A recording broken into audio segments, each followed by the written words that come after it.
சென்னை கிட்ட ஒரு AI city அப்படின்ற ஒரு விஷயத்துல ஆரம்பிச்சு, கூவமாற்றுல மீண்டும் படகு சவாரி அப்படின்னு சென்னைக்காக நிறைய விஷயங்கள் இடம் பெற்றிருந்தது. இன்று தாக்கல் செய்யப்பட்ட தமிழ்நாடு பட்ஜெட்ல சென்னை சிட்டியுடைய டெவலப்மெண்ட்டுக்காக எதற்கெல்லாம் நிதி ஒதுக்கி இருக்காங்க அப்படின்றது தான் நம்ம இந்த பதிவில் பார்க்க போறோம். முதலாவது விஷயம் ஏஐ சிட்டி. இன்னைக்கு எல்லாமே ஏஐ டெக்னாலஜி அப்படின்னு மாறிட்டு இருக்கிற ஒரு சுச்சுவேஷனில் ஏஐயோடைய முக்கியத்துவம் அப்படின்றது நாளுக்கு நாள் அதிகரிச்சிட்டு இருக்கு. ஏஐ தான் ஃபியூச்சராக இருக்கும் அப்படின்ற ஒரு எக்ஸ்பெக்டேஷனில் சென்னை கிட்ட ஒரு 1000 ஏக்கர் பரப்பளவில் அறிவகம் அப்படின்ற ஒரு சிட்டியை ப்ரப்போஸ் பண்ணியிருக்காங்க. இந்த சிட்டியை எங்கே அமைக்கலாம், எந்த மாதிரியான டெவலப்மெண்ட்ஸ் இது கொண்டு வரும் போன்ற இனிஷியல் ஸ்டடியை பண்ணுறதுக்காக இந்த பட்ஜெட்டில் கிட்டத்தட்ட ஒரு 5 கோடி ரூபாய் ஒதுக்கியிருக்காங்க. அடுத்ததான் நம்ம பார்க்க போகிறது பப்ளிக் டிரான்ஸ்போர்ட்டேஷன் அண்ட் டிராஃபிக் மேனேஜ்மெண்ட்டுக்காக இந்த பட்ஜெட்டில் இடம்பெற்றிருந்த விஷயங்கள். சென்னையில் லாஸ்ட் 4-5 இயர்ஸாகவே நிறைய எலக்ட்ரிக் பஸ்ஸஸ் வந்துட்டு இருக்கிறத நம்ம பார்க்குறோம். இந்த பட்ஜெட்டில் என்ன ஒரு அறிவிப்பு வந்திருக்கு அப்படின்னா, கிட்டத்தட்ட 1000 புதிய ஏசி பஸ்ஸஸை அக்வயர் பண்ண போகிறதா ஒரு தகவல் வந்திருக்கு. இதற்காக கிட்டத்தட்ட 500 கோடி ரூபாயை ஒதுக்க போகிறாங்களாம். இது மாதிரி ஒரு 1000 ஏர் கண்டிஷன் பஸ்ஸஸை இன்ட்ரடியூஸ் பண்ண போகிறாங்க அப்படின்னா, அதற்கு தேவையான எலக்ட்ரிக்கல் அண்ட் மெக்கானிக்கல் சார்ஜிங் இன்ஃப்ராஸ்ட்ரக்சரையும் ஏற்படுத்தணும். ஸோ இதற்காக ஒரு 500 கோடி ரூபாயை ஒதுக்கியிருக்காங்க. சென்னையுடைய டிரான்ஸ்போர்ட்டேஷன் நெட்வொர்க் பற்றி வந்த அடுத்த மிக முக்கியமான அப்டேட் சென்னை மெட்ரோ ரயிலை பற்றி தான். இதில் அதுவும் குறிப்பாக Poonamallee to Porur bypass junction இடையிலான இந்த ரூட்டை முடிந்த அளவுக்கு கூடிய விரைவில் பொதுமக்கள் பயன்பாட்டிற்கு கொண்டு வரணும் அப்படின்ற மாதிரி சொல்லியிருந்தாங்க.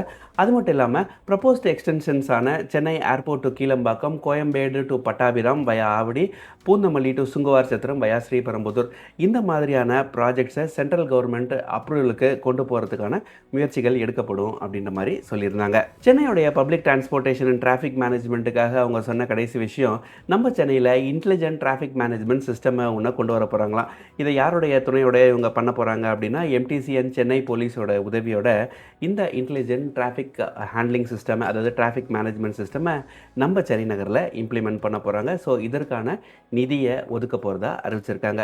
இதில் கிட்டத்தட்ட ஒரு 20 இடங்களில் ஸ்மார்ட் பார்க்கிங் மேனேஜ்மெண்ட் சிஸ்டம், நிறைய இடங்களில் வாக்கிங் பாத்வே மாதிரியான விஷயங்கள் அமைக்கப்படும் அப்படின்ற மாதிரி அறிவிக்கப்பட்டிருக்கு.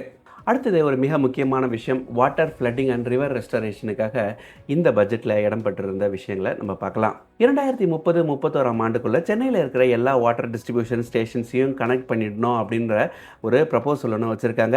இது ஆல்ரெடி போயிட்டு தான் இருக்குது. இதற்காக கிட்டத்தட்ட ஒரு 3108 கோடி ரூபாய் ஒதுக்கப்பட்டிருக்கு.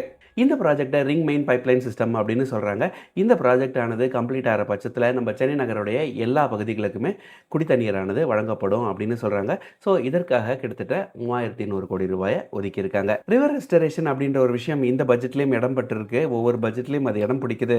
அதாவது கூவமன் அடையார் ஆறுகளை க்ளீன் அப் பண்ணி அதில் படகு சவாரி கொண்டு வர போகிறோம், அதை ஒரு ட்ரிங்கிங் வாட்டர் சோர்ஸாக மாற்ற போகிறோம் அப்படின்னு சொல்லி பல பட்ஜெட்டில் இதற்கு முன்னாடி வந்த பட்ஜெட்லேயும் நம்ம கேள்விப்பட்டிருக்கோம். அதற்கான முயற்சிகளும் எடுக்கப்பட்டிருக்கு. பட் இம்ப்ரூவ்மெண்ட் ஏதாவது பெருசாக நடந்திருக்கா அப்படின்னு கேட்டால் எந்த ஒரு இம்ப்ரூவ்மெண்ட்டும் இல்லாமல் தான் இருந்திருக்கு. பட் இந்த வாட்டி என்ன சொல்கிறாங்க அப்படின்னா, கடந்த 50 வருடங்களாக நடக்காத விஷயங்கள் அடுத்த 5 வருடங்களில் நாங்கள் செய்வோம் அப்படின்ற மாதிரி இந்த பட்ஜெட்டில் அவங்க அறிவிச்சிருக்காங்க. அடுத்ததாக நம்ம பார்க்க போகிறது எஜுகேஷன் செக்டரில் வந்த ஒரு அறிவிப்பு தான்.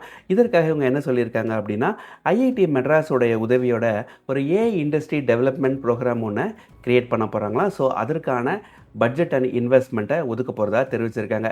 இந்த ஒரு இன்வெஸ்ட்மெண்ட்னால் 2031ஆம் ஆண்டுக்குள்ளே கிட்டத்தட்ட ஒரு 5 லட்சம் பேரை ட்ரெயின் பண்ண முடியும் அப்படின்ற ஒரு விஷயத்தை சொல்லியிருக்காங்க. ஸோ ஒரு ட்ரைனிங் இன்ஃப்ராஸ்ட்ரக்சரை, அதாவது உலகத்தரத்திலான ஒரு ட்ரைனிங் இன்ஃப்ராஸ்ட்ரக்சரை நம்ம சென்னையில் ஐஐடியோடைய உதவியோட கிரியேட் பண்ண போகிறோம், ஐஐடி மெட்ராஸோட சப்போர்ட்டோட கிரியேட் பண்ணுறோம் அப்படின்ற மாதிரி இந்த பட்ஜெட்டில் தெரிவிச்சிருக்காங்க. இந்த பட்ஜெட்டில் இடம்பெற்ற அடுத்த ஒரு அப்டேட் பவர் அண்ட் இன்ஃப்ராஸ்ட்ரக்சர் பற்றி இருந்தது. சென்னையில் இருக்கிற எல்லா எலக்ட்ரிசிட்டி கன்சியூமர்ஸ்க்குமே ஸ்மார்ட் மீட்டர்ஸை ரோல் அவுட் பண்ணிடுவோம் அப்படின்னு சொல்லியிருக்காங்க. அது மட்டும் இல்லாமல் high voltage transmission and distribution கெப்பாசிட்டியை நம்ம சென்னையிலையும் சென்னையை சுற்றி இருக்கிற பகுதியிலையும் ஏற்படுத்த போகிறோம். ஸோ இதற்காக ஒரு 390 crores அலாட் பண்ணுறோம் அப்படின்ற மாதிரி சொல்லியிருந்தாங்க. இந்த பட்ஜெட்டில் நம்ம சென்னை நகருக்காக இடம்பெற்ற ஒரு 6வது விஷயம் அப்படின்னா, அது நம்ம சென்னை நகருக்கான 3rd மாஸ்டர் பிளான் தான். அட் ப்ரெசென்ட் இந்த 3rd மாஸ்டர் பிளானை சிஎம்டிஏ ப்ரிப்பேர் பண்ணிட்டு இருக்காங்க அப்படின்றது நம்ம எல்லாருக்கும் தெரியும். But due to rapid expansion ஒரு காம்ப்ரஹென்சிவ் மாஸ்டர் பிளானையும் கிரியேட் பண்ண வேண்டிய தேவையானது இருக்குது. இந்த காம்ப்ரஹென்சிவ் மாஸ்டர் பிளானுடைய கோல் என்ன அப்படின்னா, அட் ப்ரெசென்ட் 1188 ஸ்கொயர் கிலோமீட்டராக இருக்கிற நம்ம சென்னையுடைய பரப்பளவை எக்ஸ்பேண்ட் பண்ணி கிட்டத்தட்ட 5904 ஸ்கொயர் கிலோமீட்டர்ஸை கவர் பண்ணுறதுக்கான பிளானை ப்ரிப்பேர் பண்ணிட்டு இருக்காங்க. எக்ஸ்பேண்டட் சென்னை மெட்ரோபாலிட்டன் ஏரியா அப்படின்னு சொல்கிறாங்க. ஸோ இதற்கான இனிஷியேட்டிவுக்காக கிட்டத்தட்ட 25 கோடி ரூபாயானது ஒதுக்கப்பட்டிருக்கு. 7வது அறிவிப்பு, அர்பன் டெவலப்மெண்ட் சம்மந்தப்பட்ட ஒரு விஷயமா இருந்தது. அதுவும் குறிப்பாக தமிழ்நாடு வீட்டு வசதி வாரியம் திட்டம் சார்ந்த ஒரு விஷயமா இருந்தது. மை ஹோம் ஹவுசிங் பைலட் அப்படின்ற ஒரு விஷயத்தை இனிஷியேட் பண்ணியிருக்காங்க. இதில் வந்து கிட்டத்தட்ட அடுத்த 7 வருஷத்தில் 1,00,000 வீடு கட்டுறதுக்கான முயற்சிகள் எடுக்கப்படும். இதற்காக கிட்டத்தட்ட ஒரு 15,000 கோடி நிதியை ஒதுக்க போகிறாங்க. அதாவது பிரைவேட் அண்ட் பப்ளிக் பார்ட்னர்ஷிப்பில் கிட்டத்தட்ட ஒரு 15,000 கோடி நிதியை ஒதுக்கி சென்னையை சுற்றியுள்ள பகுதிகளிலும் கிட்டத்தட்ட 1,00,000 வீடுகள் கட்டப்படும் அப்படின்ற ஒரு அறிவிப்பானது வந்திருக்கு. 8வது பிராட்வேயில் இருக்கிற மெட்ராஸ் ஹைகோர்ட் காம்ப்ளெக்ஸ் பற்றின ஒரு விஷயமா இருந்தது. இதில் என்ன சொல்லியிருந்தாங்க அப்படின்னா, அட் ப்ரெசென்ட் இருக்கிற கோர்ட்டோடைய ஹவுசிங் கெப்பாசிட்டியை ஒரு 160 கோர்ட்ஸாக இன்க்ரீஸ் பண்ண போகிறோம். ஒரு state of art integrated court complex ஒன்று கிரியேட் பண்ண போகிறோம் அப்படின்ற மாதிரி சொல்லியிருந்தாங்க. ஸோ இதற்கான மொத்த எஸ்டிமேட்டாக 1,375 கோடி ரூபாய் ஒதுக்கப்படும் அப்படின்னு சொல்லியிருக்காங்க. ஸோ இனிஷியல் ஒர்க்ஸ்க்காக இந்த பட்ஜெட்டில் ஒரு 10 கோடி ரூபாய் ஒதுக்கப்பட்டிருக்கு. இந்த பட்ஜெட்டில் நம்ம சென்னைக்காக வந்த கடைசி ஒரு அறிவிப்பு அப்படின்னா, அது டூரிசம் தொடர்பான ஒரு விஷயமா இருந்தது. நம்ம ஈசிஆர் ரோட்டில் ஒரு இன்டர்நேஷ்னல் டூரிசம் ஹப் ஒன்று கிரியேட் பண்ண போகிறதா சொல்லியிருக்காங்க.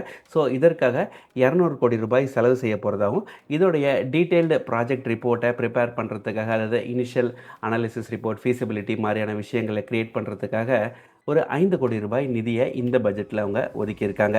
இப்போ நான் சொன்ன இந்த 9 விஷயங்கள் தான் நம்ம சென்னை நகருக்காக இந்த பட்ஜெட்டில் இடம்பெற்ற மிக முக்கியமான 9 விஷயங்களாகும். இந்த பட்ஜெட் பற்றின உங்களுடைய கருத்துக்களை கமெண்ட் செக்ஷனில் சொல்லுங்கள். எந்தெந்த விஷயங்கள் நல்ல திட்டங்கள், எதெல்லாம் மிஸ் பண்ணிட்டாங்க, எதெல்லாம் இருந்திருந்தால் நல்லாயிருக்கும் போன்ற பல்வேறு விஷயங்களை நீங்கள் கமெண்ட் செக்ஷனில் சொல்லுங்கள்.